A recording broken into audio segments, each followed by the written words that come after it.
मियां बीवी बैंक से पैसे लेकर घर की दहलीज पर पहुंचे ही थे कि उनके पीछे डाकू भी पहुंच गए। जब हमने उन्हें मोबाइल और पैसे दे दिए थे, वो कह रहा था नहीं वो बैग दें जिसमें आपने पैसे डाले हैं। और ऐन उस वक्त जब डाकू उनको लूट रहे थे, शहरी का पालतू कुत्ता अचानक उनके बच्चों की हिफाजत करने पहुंच गया।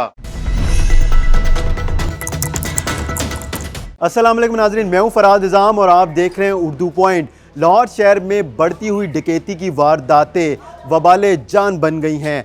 लोग खुद को घरों में और बाहर गैर महफूज समझ रहे हैं। शादबाग के रिहायशी मोहम्मद फवाद और उनकी अहलिया को घर की दहलीज पर दो डाकुओं ने असले के जोर पर लूट लिया। इस दौरान जब मोहल्लेदार और घर से बच्चे बाहर निकले और शोर किया तो डाकुओं ने सीधी फायरिंग कर दी। आइए चलकर मुतासरा फैमिली से बात करते हैं।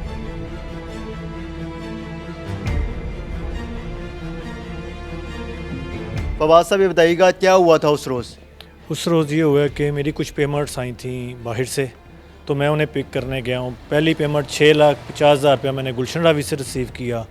उसके बाद मैं माल रोड ब्रांच वेस्टर्न यूनियन पे आया, वहाँ से मैंने 5 लाख वसूल किया। तो जब मैं लेके वहाँ से निकला हूँ तो वहीं से रॉबर्स जो थे वो मेरे पीछे लगे हैं। वो मुझे टारगेट करते हुए मेरे घर तक आए हैं। जब मैं अपने घर के बाहर पहुँचा हूँ तो उन्होंने गन पॉइंट पे दो जितने थे, एक ने मुझे गन पॉइंट पे किया और एक ने मेरी मिसिस को। तो मैं पहले यही समझा कि जैसे स्ट्रीट क्राइम होता है। मैंने उन्हें अपनी जेब से 20,000 रुपया दिया कि ये लें, तो उन्होंने मोबाइल मांगा। उसके बाद मैंने उन्हें मोबाइल भी दे दिया, लेकिन उन्होंने नेक्स्ट क्वेश्चन ये किया कि हमें वो बैग चाहिए जिसमें आप पेमेंट लेके आए हैं। इसी सुना में मेरा वो सामने नेबर है, दोस्त भी है, वो बाहर आया। उसने जब ये हैपन देखा, उसने शोर मचाया तो उन्होंने फैला फायर उस पर किया।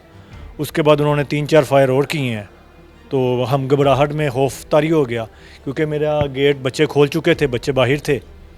तो मैंने अपनी बेगम से बैग लेके उन्हें दे दिया और वो फायरिंग करते हुए फ़रार हो गए हैं। अच्छा, बताइएगा कितने पैसे लेके गए हैं और क्या चीज़ें थी? टोटल अमाउंट जो वो लेके गए हैं वो 11,70,000 रुपया था। उसके अलावा 2 मोबाइल थे, एक सैमसंग का और एक टेक्नो का। मोबाइल एक आपका और आपकी अहलिया का था? मेरी अहलिया का था। ज्वेलरी तो नहीं लेके गए? नहीं, ज्वेलरी वो नहीं। उनका जो फोकस था वो बैग था जिसमें मैं कैश लेके आया था। जहाँ से मैंने 5 लाख लिया ना, वहाँ से वो शख्स हमारे पीछे लगे हैं।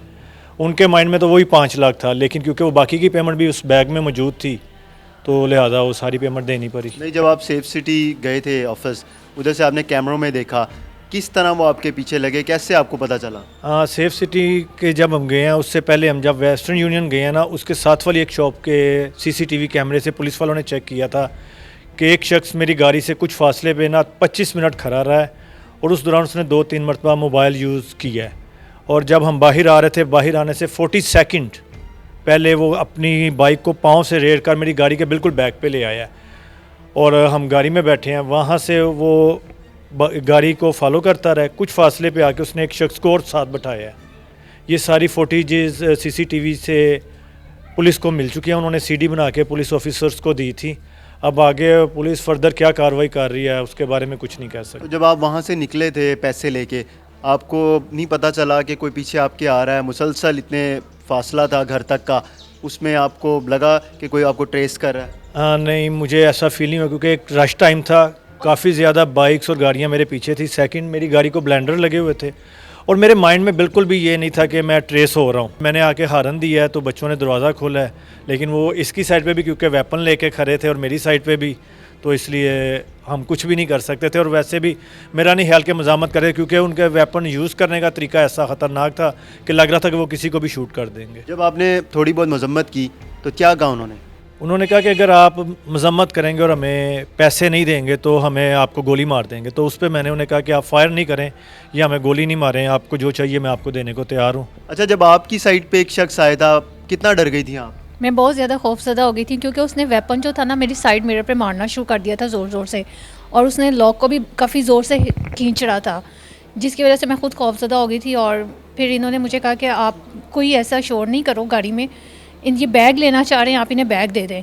क्योंकि जब हमने उन्हें मोबाइल और पैसे दे दिए थे, वो कह रहा था नहीं वो बैग दें जिसमें आपने पैसे डाले हैं। इवन कि अंदर से ही उसको कहीं पता था कि हमने बैग में पैसे डाले हैं। तो फिर इन्होंने मुझसे खींच के वो बैग उसको दे दिया, क्योंकि उसने फायर कर दिया था और जिस वजह से हम लोग काफ़ी खौफज़दा हो गए थे। तो जब आप लोगों ने आवाज़ दी बच्चों को, आप लोगों को नहीं लग रहा था कि वो बच्चों को ना यरगमाल बना लें? जी बिल्कुल, हमें लग रहा था, लेकिन उनका ज़्यादा फोकस उस बैग पे था जिसमें उसने हमें पहले ही क्वेश्चन ही यही कहा है कि आप हमें वो बैग दे दें जिसमें आपने पैसे डाले हैं। हम लोग ज़्यादा खौफज़दा तब हुए जब हमारे बच्चों ने आके दरवाज़ा खोल दिया, क्योंकि जब बच्चे अक्सर जब हॉर्न होता है तो फ़ौरन आके दरवाज़ा खोल देते हैं, और फ्लफ़ी भी हमारा डॉग उनके साथ होता है। लेकिन मेरे जो साइड वाला था उसने जब बच्चों की तरफ वेपन की है तो मेरे हस्बैंड चलाए हैं कि आप लोग अंदर चले जाएं।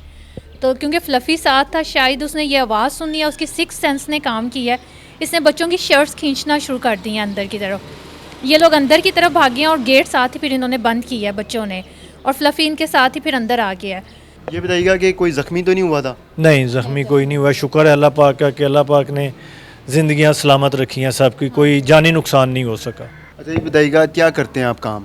हाँ, मेरी फ्रूट मार्केट में आदत है और मुझे ये कारोबार विरासत में मिला है और मैं वही कर रहा हूँ। पुलिस ने मुकदमा दर्ज कर लिया है? जी, मुकदमा दर्ज हो चुका है, तो उस पर पुलिस ने कार्रवाई भी फर्दर शुरू की हुई है, लेकिन अभी तक कोई रिज़ल्ट सामने नहीं आया। आपके साथ वारदात तो हो गई है और बहुत ज़्यादा खौफनाक किस्म की वारदात है, तो अब क्या कहना चाहेंगे आप? मैं तो बस यही कहना चाहूँगा कि अब तो हालात ऐसे हो गए हैं कि हम लोग तो अपने घरों के दरवाज़ों पे भी सेफ़ नहीं हैं, तो इस पे गवर्नमेंट को और स्पेशली पुलिस फोर्स को देखना चाहिए कि वो हम लोगों को तहफ़्फ़ुज़ फराहम करे कि अगर शहरी अपने घर के दरवाज़ों पे भी लुट जाएंगे तो जिससे दरवाज़ा इतनी सी दीवार फैलां के कोई अंदर आ जाए तो हम लोग क्या करेंगे। बस यही कह सकते हैं, अब नुकसान तो हो चुका है हमारा, लेकिन आगे के लिए गवर्नमेंट को चाहिए कि इसके लिए कोई प्री प्लान करे। ये हमारे साथ मोहम्मद फवाद और उनकी अहलिया मौजूद हैं। उन्होंने बताया कि उनके साथ घर की दहलीज पर कैसे वारदात हुई। हमें इजाज़त दीजिए, खुदा हाफिज़।